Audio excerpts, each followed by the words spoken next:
რაჭა-ლეჩხუმ ქვემო სვანეთის მხარეში შიდა სასოფლო მნიშვნელობის საავტომობილო გზები თოვლისგან იწმინდება. პროცესში ჩართულია 30 ერთეული ტექნიკა. ამ დროის მონაცემებით გაიწმინდა და გაიხსნა 159 სოფლის შიდა და მუნიციპალურ ცენტრებთან დამაკავშირებელი გზა. გასაწმენდი რჩება 88 სოფლის გზა. პარალელურად მუნიციპალიტეტებში ცოცხალი ძალის მეშვეობით მოსახლეობის უსაფრთხო გადაადგილების მიზნით იწმინდება ადმინისტრაციული და სოციალური მნიშვნელობის ობიექტების მიმდებარე ტერიტორიები. ელექტრომომარაგების აღსადგენად კი ენერგოპრო ჯორჯია ჯგუფები ინტენსიურად მუშაობენ. ამ დროისათვის ელექტროენერგია 4 სოფელს არ მიეწოდება.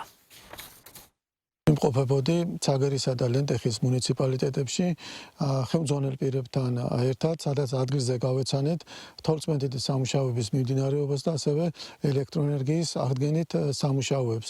მთელი რეგიონის მასშტაბით ამ ეტაპისთვის 33 ერთეული ტექნიკა მუშაობს თორწმენ სამუშაოებზე და ასევე ჩართული არიან სხვადასხვა ბრიგადები, სხვადასხვა რეგიონებიდან ჩამოსული ბრიგადები, რომლებიც ელექტროენერგიის აღდგენაზე მუშაობენ.